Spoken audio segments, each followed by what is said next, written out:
Hello everyone, welcome back to our channel our master English course. Voice కి సంబంధించి text book లో మొత్తం 70 exercises ఉన్నాయి. వాటిలో 55 ఎక్సర్సైజెస్ ని మీకు డీటెయిల్ గా లాస్ట్ వీడియోస్ లో ఎక్స్ప్లెయిన్ చేయడం జరిగింది. రిమైనింగ్ 15 ఎక్సర్సైజెస్ ని ఈ వీడియోలో మీకు యాక్టివ్ వాయిస్ నుంచి ప్యాసివ్ లకి ఎలా చేంజ్ చేయాలి అనేది మీకు డీటెయిల్ గా ఎక్స్ప్లెయిన్ చేస్తాను. అయితే అందరూ కూడా స్టార్టింగ్ టు ఎండింగ్ వీడియోని స్కిప్ చేయకుండా చూసినట్లయితే పబ్లిక్ ఎగ్జామ్ రాసే వాళ్ళకి కానీ లేదా ఏ కాంపిటేటివ్ ఎగ్జామ్ రాసే వాళ్ళకి కానీ ఇవి చాలా ఉపయోగపడుతూ ఉంటాయి. ఎందుకంటే పబ్లిక్ ఎగ్జామ్లో కానీ లేదా ప్రతి కాంపిటేటివ్ ఎగ్జామ్లో కూడా వాయిస్కి సంబంధించి కంపల్సరీ బిట్స్ అనేటివి ఉంటాయన్నమాట. వాటికి సంబంధించి కొన్ని మార్క్స్ అనేటివి ఉంటాయి. కాబట్టి యాక్టివ్ వాయిస్లో మొత్తం 5 మోడల్స్ ఉన్నాయి. అయితే అన్ని మోడల్స్ సంబంధించి యాక్టివ్ వాయిస్ నుంచి ప్యాసివ్లోకి మీరు ఏ విధంగా చేంజ్ చేయాలి అనేది మీకు ఆల్రెడీ డీటెయిల్గా ఎక్స్ప్లెయిన్ చేస్తున్నాను.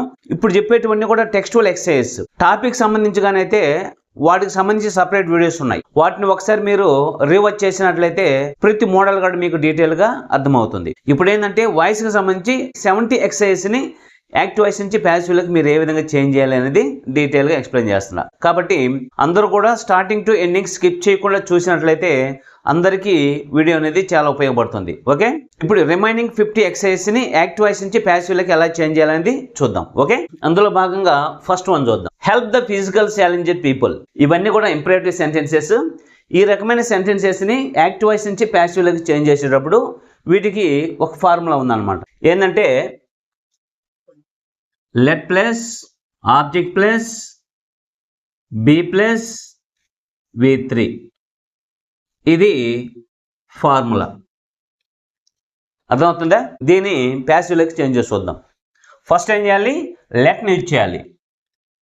లెట్ తర్వాత ఆబ్జెక్ట్ని సబ్జెక్ట్గా రాసుకోవాలి. ఆబ్జెక్ట్ ఎక్కడ ఉంటుందంటే మెయిన్ వర్బ్ తర్వాత ఉండేది ఆబ్జెక్ట్. మీకు ఇంతకుముందు ఎక్స్ప్లెయిన్ చేశా. ఎప్పుడైనా సరే యాక్టివ్ వాయిస్ని ప్యాసివ్లోకి చేంజ్ చేయాలంటే ఫస్ట్ మీరు ఏం చేయాలంటే the given sentence is divided into 3 parts on the basis of main verb అని చెప్పా. అంటే ఇచ్చిన వాక్యాన్ని మెయిన్ వర్బ్ని బేస్ చేసుకొని 3 పార్ట్స్ చేసుకోవాలి. మెయిన్ వర్బ్ ముందుండే భాగం సబ్జెక్ట్ అంటాం, మెయిన్ వర్బ్ తర్వాత ఉండే భాగాన్ని ఆబ్జెక్ట్ అంటాం. దీంట్లో హెల్ప్ అనేది మెయిన్ వర్బ్, దీని తర్వాత ఉండేది ఆబ్జెక్ట్. కాబట్టి ఫస్ట్ ఏం చేసాం? లెట్ యూజ్ చేసాం. తర్వాత ఏం చేయాలి? ఆబ్జెక్ట్ని సబ్జెక్ట్గా రాసుకోవాలి. ఇప్పుడు ద ఫిజికలీ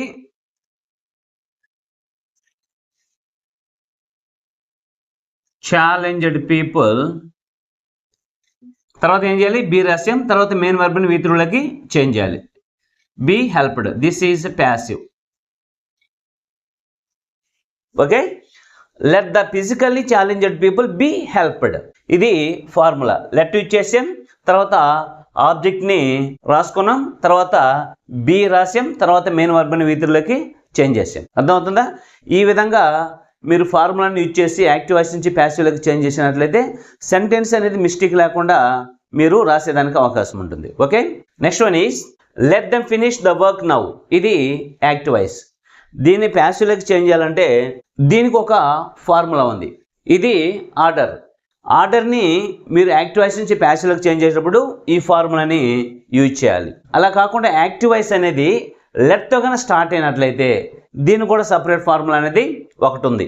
ఏంటంటే ఫస్ట్ లెట్ను రాసుకోవాలి, తర్వాత ఆబ్జెక్ట్ని రాసుకోవాలి. ఆబ్జెక్ట్ అనేది ఎక్కడ ఉందంటే మెయిన్ వర్బ్ తర్వాత ఉంటుంది. ఫినిష్ అనేది మెయిన్ వర్బ్, మెయిన్ వర్బ్ తర్వాత ఉన్నది ఆబ్జెక్ట్. కాబట్టి ద వర్క్, తర్వాత బి రాసుకోవాలి, తర్వాత main verb change into V3 form finished, తర్వాత బై అనే ప్రిపోజిషన్ రాసుకోవాలి, తర్వాత ఆబ్జెక్ట్ని సబ్జెక్ట్గా రాసుకోవాలి. ఇది ప్యాసివ్ వాయిస్. ఓకే, అంటే దీని ఫార్ములా ఎలా ఉంటుంది అంటే లెట్ రావాలి, తర్వాత ఆబ్జెక్ట్ ఉండాలి, తర్వాత బి ఉండాలి, తర్వాత మెయిన్ వర్బ్ V3లో ఉండాలి, తర్వాత బై అనే ప్రిపోజిషన్ ఉండాలి, తర్వాత ఆబ్జెక్ట్ ఉండాలి. ఇది ఫార్ములా. అర్థమవుతుందా? ఈ ఫార్ములా నేర్చుకుని మీరు యాక్టివ్ వాయిస్ని ప్యాసివ్లోకి చేంజ్ చేసినట్లయితే మీరు మిస్టేక్ లేకుండా ఈజీగా చేంజ్ చేయగలుగుతారు. Okay, next one is shut the Windows at once. ఇది యాక్టివ్ వాయిస్. ఇది కూడా మనకు ఆర్డర్ కిందకు వస్తుంది. దీన్ని ప్యాసివ్లోకి ఎలా చేంజ్ చేయాలి అంటే ఈ రూల్ మీరు యూజ్ చేయాలి. ఫస్ట్ ఏం చేయాలి? లెట్ రాసుకోవాలి, తర్వాత ఏం చేయాలి? ఆబ్జెక్ట్ని సబ్జెక్ట్గా రాసుకోవాలి. The Windows. తర్వాత ఏం చేయాలి, బి రాసుకోవాలి. తర్వాత ఏం చేయాలి, మెయిన్ వర్బ్ని V3లోకి చేంజ్ చేయాలి. Shut at once. ఇది ప్యాసివ్ వాయిస్. ఓకే, ఫస్ట్ ఏం చేసాం, లెటర్ రాసాం, తర్వాత ఆబ్జెక్ట్ని రాసుకున్నాం, తర్వాత బి రాసాం, తర్వాత మెయిన్ వర్బ్ని V3లో చేంజ్ చేసాం, అయిపోయింది. ఓకే, ఈ విధంగా యాక్టివ్ వాయిస్ని ప్యాసివ్లోకి చేంజ్ చేయాలి ఆర్డర్స్ ఉన్నట్లయితే. అలా కాకుండా ఇలా సజెషన్స్ అలా ఇచ్చేటప్పుడు లెట్తో మనకు యాక్టివ్ వాయిస్ స్టార్ట్ అవుతుంది. ఓకే, అప్పుడు మీరు ఈ ఫార్ములాని యూజ్ చేసినట్లయితే మీరు యాక్టివ్ వాయిస్ని ప్యాసివ్లోకి ఈజీగా చేంజ్ చేయగలుగుతారు. Okay, next one is kindly grant her 1 month leave.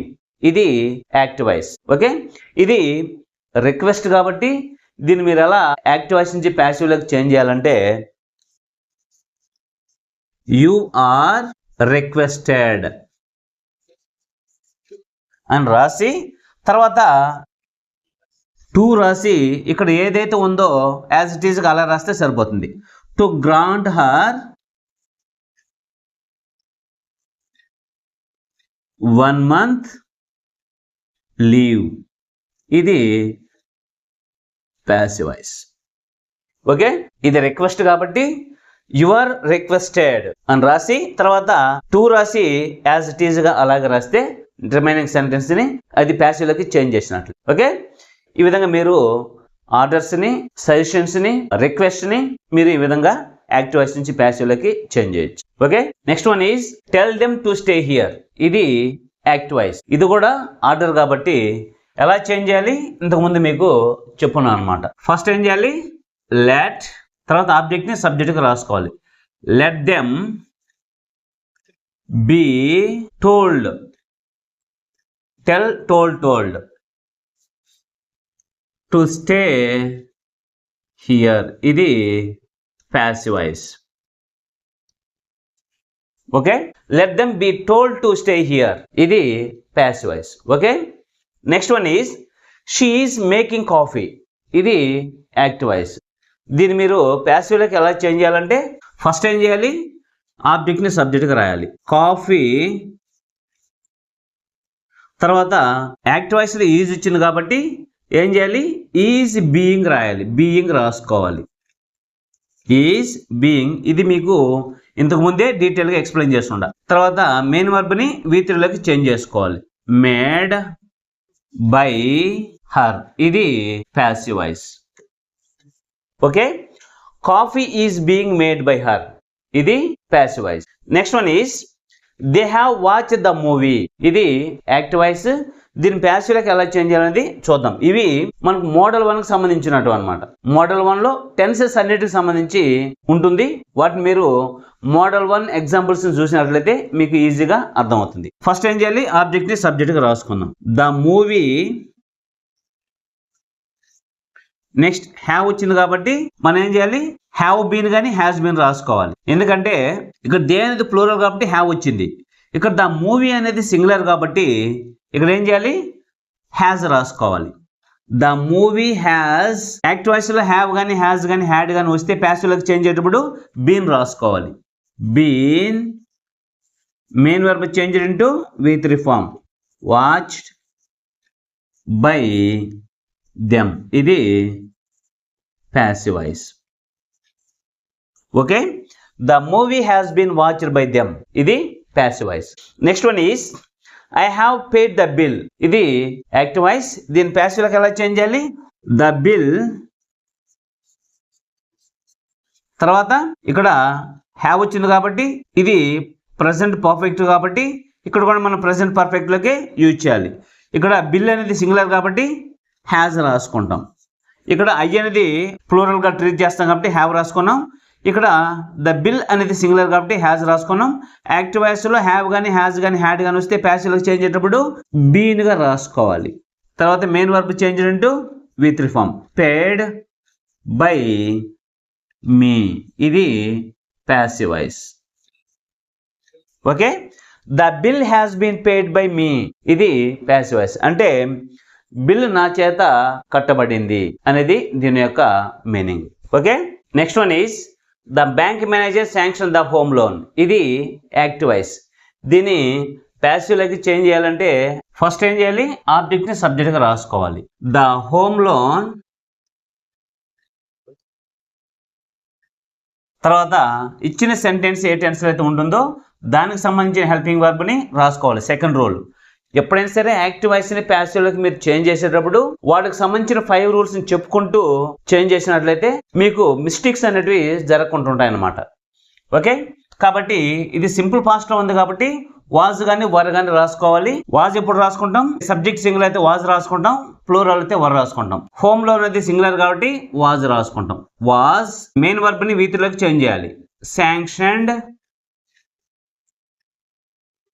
By the bank manager, ఇది passive voice. The home loan was sanctioned by the bank manager, ఇది passive voice. దీని అర్థమైంది హోమ్ లోన్ బ్యాంక్ మేనేజర్ చేత sanction చేయబడింది అనేది దాని యొక్క meaning. Next one is build the wall, ఇది ఆర్డర్ కిందకు వస్తుంది కాబట్టి ఫస్ట్ లో చెప్పిన ఫార్ములా మీకు వర్తిస్తుంది. కాబట్టి ఫస్ట్ ఏం చేయాలి, లెటర్ రాసుకోవాలి. తర్వాత ఏం చేయాలి, ఆబ్జెక్ట్ని సబ్జెక్ట్గా రాసుకోవాలి. ద వాల్ బి బిల్ట్, ఇది passive voice. Okay, let the wall B built, ఇది passive voice. Next one is please help the old people, ఇది యాక్టివ్ వాయిస్. దీన్ని ప్యాసివ్లోకి ఎలా చేంజ్ చేయాలంటే ఇది రిక్వెస్ట్ కాబట్టి మీరేం చేయాలి, you are requested. Okay, please తీసేసి యు ఆర్ రిక్వెస్టెడ్ రాసి తర్వాత టు యాడ్ చేసి ఇక్కడ ఉన్న సెంటెన్స్ని యాజ్ ఇట్ ఈస్గా రాసేస్తే సరిపోతుంది. To help the world people, ఇది passive voice. You are requested to help the world people, ఇది passive voice. Next one is mother is cleaning the floor, ఇది యాక్టివ్ వాయిస్. ఇది ఏ టెన్స్లో ఉంది, ప్రజెంట్ కంటిన్యూస్లో ఉంది. కాబట్టి దీన్ని ఎలా చేంజ్ చేయాలి, ఫస్ట్ ఆబ్జెక్ట్ని సబ్జెక్ట్గా రాసుకుంటాం. ద ఫ్లోర్, ఇక్కడ ఈజ్ వచ్చింది కాబట్టి ఈజ్ బీయింగ్ రాసుకుంటాం. ఈజ్ బీయింగ్, తర్వాత మెయిన్ వర్బ్ని వీటిలోకి చేంజ్ చేసుకుంటాం. క్లీన్డ్ బై మదర్, ఇది passive voice. Okay, the floor is being clean by mother, floor mother చేత క్లీన్ చేయబడింది, ఇది passive voice. Next one is the government has introduced biometric attendance system in government offices, ఇది active voice. దీన్ని ప్యాసివ్లోకి ఎలా change చేయాలంటే active వాయిస్ని ప్యాసివ్లోకి change చేయాలంటే ఎన్ని రూల్స్ ఉన్నాయి, 5 రూల్స్ ఉన్నాయి. ఫస్ట్ రూల్ ఏంది, ఆబ్జెక్ట్ని సబ్జెక్ట్గా రాసుకోవాలి. ఆబ్జెక్ట్ ఏది, బయోమెట్రిక్, అంటే మెయిన్ వర్బ్ తర్వాత ఉన్నది ఆబ్జెక్టు, ముందున్నది సబ్జెక్ట్. కాబట్టి ఇంట్రొడ్యూస్డ్ అనేది మెయిన్ వర్బ్ కాబట్టి తర్వాత ఉన్నది ఆబ్జెక్ట్. బయోమెట్రిక్ అటెండెన్స్ సిస్టమ్, తర్వాత బయోమెట్రిక్ ఇంట్రొడ్యూస్ సిస్టమ్ అనేది సింగులర్ కాబట్టి ఇక్కడ కూడా హ్యాజ్ రాసుకుంటాం. యాక్టివ్ వాయిస్లో హ్యాజ్ వచ్చిందంటే ప్యాసివ్లోకి చేంజ్ చేసేటప్పుడు హ్యాస్ బీన్గా రాసుకోవాలి. హ్యాస్ బీన్, తర్వాత మెయిన్ వర్బ్ని వీటిలోకి చేంజ్ చేయాలి. Introduced in government offices by the government అనేది మీరు రాయొచ్చు, రాయకపోవచ్చు. ఎందుకంటే ఇది మోడల్ 2కు వస్తుంది. మోడల్ 2 అనేది ఏంటి, subject has no importance. Model 2లో సబ్జెక్ట్కి ప్రాముఖ్యత లేదు, అంటే ప్రాధాన్యత లేదు. బై ద గవర్నమెంట్ రాశారంటే వీళ్ళకి వాయిస్ తెలుసు కానీ పర్ఫెక్ట్గా తెలియదు అనేది అర్థమవుతుంది. బై ద గవర్నమెంట్ రాయలేదంటే వీళ్ళకి వాయిస్ మీద మంచి గ్రిప్ ఉంది అనే విషయము అర్థమవుతుంది. ఓకే, కాబట్టి ఇక్కడ బై ద గవర్నమెంట్ అనేది మీరు రాయొచ్చు, రాయకపోవచ్చు. కాబట్టి ఈ మోడల్స్ అన్ని మీకు బాగా అర్థం కావాలంటే, వాయిస్ మీద మీకు ఒక మంచి గ్రిప్ ఉండాలంటే వాయిస్కి సంబంధించి మీకు డీటెయిల్ ఎక్స్ప్లెనేషన్ వీడియోస్ ఉన్నాయి, వాటిని ఒకసారి వాచ్ చేసినట్లయితే మీకు ఇంకా బాగా అర్థమవుతుంది. ఓకే, కాబట్టి ఇది passive voice. ఓకే, ఇక్కడ మీరు బై ద గవర్నమెంట్ రాయొచ్చు, రాయకపోవచ్చు. Okay, you may write by the government or not. Next one is S.S. Rajamouli directed the film Bahubali. ఇది యాక్టివ్ వాయిస్. దీన్ని ప్యాసివ్లోకి ఎలా చేంజ్ చేయాలి? ఆబ్జెక్ట్ ఏదంటే మెయిన్ వర్బ్ తర్వాత ఉండేదాన్ని ఆబ్జెక్ట్ అంటాం. కాబట్టి the film Baahubali, the film Baahubali. ఇది సింపుల్ పాస్ట్ లో ఉంది కాబట్టి వాజ్ కానీ వర్ కానీ రాసుకోవచ్చు. సింగులర్ కాబట్టి వాజ్ రాసుకుంటాం. వాజ్ డైరెక్టెడ్, ఇది V3 form, by S.S. Rajamouli, ఇది passive voice. Okay, the film Baahubali was directed by S.S. Rajamouli. Baahubali అనే ఫిల్మ్ని రాజమౌళి చేత డైరెక్ట్ చేయబడింది అనే దాని యొక్క meaning. Next one is why has she bought a new pen. ఇది యాక్టివ్ వాయిస్. ఇది మన దేని కిందకి వచ్చింది? ఇంటరాగేటివ్ సెంటెన్స్ కిందకి వచ్చింది అనమాట. ఇంటరాగేటివ్ సెంటెన్సెస్ని మనం ప్యాసివ్లోకి ఎలా చేంజ్ చేయాలనేది మీకు ఇంతకుముందు డీటెయిల్గా ఎక్స్ప్లెయిన్ చేశాను. దీన్ని ఎలా యాక్టివ్ వాయిస్ నుంచి ప్యాసివ్లోకి చేంజ్ చేయాలంటే ఫస్ట్ ఏం చేయాలి? వై. ఇక్కడ వై ఎందుకు రాసామంటే యాక్టివ్ వాయిస్ని ప్యాసివ్లోకి చేంజ్ చేసేటప్పుడు మీకు సెంటెన్స్ ఫార్మేషన్లోనే చేంజ్ కనిపించాలి, అంతేగాని మీనింగ్లో కనిపించకూడదు. ఒక హూ వచ్చినప్పుడు మాత్రమే మీరు బై హూమ్ అనేది రాయాలని చెప్పా ప్యాసివ్లో. మిగిలిన వాటన్నిటికీ పైన ఏ ఇంటరాగేటివ్ ప్రొనౌన్ అయితే ఉంటుందో అదే ఇంటరాగేటివ్ ప్రొనౌన్ మీరు ఇక్కడ రాసుకోవాలి. వై తర్వాత ఏం చేయాలి? ఇక్కడ హ్యాజ్ వచ్చింది కాబట్టి మనం కూడా ఇక్కడ హ్యాజ్ రాసుకుంటాం. ఇక్కడ హ్యాజ్ కానీ హ్యావ్ కానీ రాసుకోవచ్చు. దేన్ని బట్టి రాసుకోవచ్చు? ఆబ్జెక్ట్ని బట్టి రాసుకోవచ్చు. ఇక్కడ ఆబ్జెక్ట్ అనేది సింగులర్ అయితే హ్యాజ్ రాసుకుంటాం, ప్లూరల్ అయితే హ్యావ్ రాసుకుంటాం. ఏ న్యూ పెన్ అనేది సింగులర్ కాబట్టి ఇక్కడ హ్యాజ్ రాసుకుంటాం. Why has a new pen. తర్వాత యాక్టివ్ వాయిస్లో హ్యాజ్ వచ్చింది కాబట్టి ప్యాసివ్లోకి చేంజ్ చేసేటప్పుడు హ్యాజ్ బీన్ రావాలి. తర్వాత బీన్. తర్వాత ఏం చేయాలి? మెయిన్ వర్బ్ని V3లోకి చేంజ్ చేసుకోవాలి. బాట్. తర్వాత బై అనే ప్రిపోజిషన్ రాయాలి, ఆబ్జెక్ట్ని సబ్జెక్ట్గా రాయాలి. బై హర్, ఇది ప్యాసివ్ వాయిస్. ఓకే, ఇక్కడ మీరు యాక్టివ్ వాయిస్ని ప్యాసివ్లోకి ఎలా చేంజ్ చేయాలంటే ఫస్ట్ ఏం చేయాలి?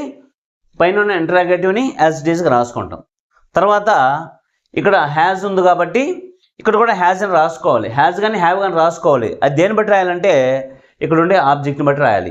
ఆబ్జెక్ట్ని సింగులర్ కాబట్టి హ్యాజ్ రాసుకుంటాం, ఒకవేళ ప్లూరల్ గానైతే హ్యావ్ రాసుకుంటాం. ఓకే, తర్వాత ఏం చేస్తాం? ఆబ్జెక్ట్ని సబ్జెక్ట్గా రాసుకుంటాం, తర్వాత బీన్ రాసుకుంటాం. అంటే హ్యాజ్ బీన్ కానీ హ్యావ్ బీన్ కానీ హ్యాడ్ బీన్ కానీ వచ్చినట్లయితే ఫస్ట్ హ్యాజ్ రాసి తర్వాత ఆబ్జెక్ట్ని సబ్జెక్ట్గా రాసి తర్వాత బీన్ రాసి తర్వాత మెయిన్ వర్బ్ని రాయాలి. అర్థమైందా? ఇక్కడ హ్యాస్ బీన్ అనేది రాయకుండా ఫస్ట్ హ్యాజ్ రాసి తర్వాత ఆబ్జెక్ట్ని సబ్జెక్ట్గా రాసి తర్వాత బీన్ రాసి తర్వాత మెయిన్ వర్బ్ని V3లోకి చేంజ్ చేసి తర్వాత బై అనే ప్రిపోజిషన్ తర్వాత సబ్జెక్ట్ అనేది ఆబ్జెక్ట్గా రాసుకోవాలి. ఈ విధంగా మీరు ఇంటరాగేటివ్ సెంటెన్సెస్ని యాక్టివ్ వాయిస్ నుంచి ప్యాసివ్లోకి చేంజ్ చేయాలి. Okay, with this we just have completed voice textual exercise. ఇంతటితో వాయిస్కి సంబంధించి టెక్స్చువల్ ఎక్సర్సైజ్ అన్ని కూడా కంప్లీట్ చేసాం. మొత్తము టెక్స్ట్ బుక్లో 70 ఎక్సర్సైజెస్ ఉన్నాయి. ఆ 70 ఎక్సర్సైజెస్ని యాక్టివ్ వాయిస్ నుంచి ప్యాసివ్లోకి మీకు డీటెయిల్గా ప్రతిది కూడా చేంజ్ చేస్తూ ఎక్స్ప్లెయిన్ చేశాను అనమాట. ఓకే, కాబట్టి ఇవన్నీ మీరు బాగా నేర్చుకున్నట్లయితే అవి పబ్లిక్లో కానీ లేదు ఎవరైనా టెట్ డిఎస్సికి ప్రిపేర్ అయ్యే వాళ్ళకి యాక్టివ్ వాయిస్ని అన్ని మోడల్స్లో ప్యాసివ్లోకి ఎలా చేంజ్ చేయాలి అనేది కూడా ఉపయోగపడుతుంది అనమాట. కాబట్టి ఇంతటితో మనకు వాయిస్కి సంబంధించి టెక్స్టువల్ ఎక్సర్సైజ్ అన్ని కూడా కంప్లీట్ అయిపోయినాయి. నెక్స్ట్ వీడియోస్లో నెక్స్ట్ టాపిక్ సంబంధించి టెక్స్టువల్ ఎక్సర్సైజ్ని డీటెయిల్గా మీకు ఎక్స్ప్లెయిన్ చేస్తాను. ఆల్రెడీ గ్రామర్ అన్ని టాపిక్ సంబంధించి మీకు వీడియోస్ డీటెయిల్గా ఎక్స్ప్లెయిన్ చేస్తున్నాను. ఇప్పుడు ఏం చేస్తున్నానంటే పబ్లిక్ ఎగ్జామ్స్ వస్తున్నాయి కాబట్టి అదేవిధంగా టెట్ డిఎస్సీలు కూడా వస్తున్నాయి కాబట్టి అందరికీ ఎగ్జాంపుల్స్ని కొంచెం డీటెయిల్గా ఎక్స్ప్లెయిన్ చేస్తే ఉపయోగకరంగా ఉంటుందని ఇవి చెప్పడం జరుగుతుంది. కాబట్టి అందరూ కూడా ఫస్ట్ నుంచి లాస్ట్ వరకు వీడియోని స్కిప్ చేయకుండా ప్రతి ఎక్సర్సైజ్ని ఏ విధంగా చేంజ్ చేస్తున్నారు అనేది మీరు అబ్జర్వ్ చేసినట్లయితే ఇవి మీకు చాలా ఉపయోగపడతాయి ఫ్యూచర్లో. Okay, see you later in the next video. Detailed grammar videos కోసం ఛానల్ని సబ్స్క్రైబ్ చేసి బెల్ ఐకాన్ని క్లిక్ చేసి ఆల్ అనే ఆప్షన్ని సెలెక్ట్ చేసుకుంటే మేము పెట్టే వీడియోస్ అన్నీ మీకు ముందుగా నోటిఫికేషన్ ద్వారా వస్తాయి. వీడియో నచ్చితే లైక్ చేయండి, మీ ఫ్రెండ్స్ అందరికీ షేర్ చేయండి. మీకు ఏమన్నా డౌట్స్ ఉంటే కామెంట్ సెక్షన్లో కామెంట్ చేయండి. Thank you for watching.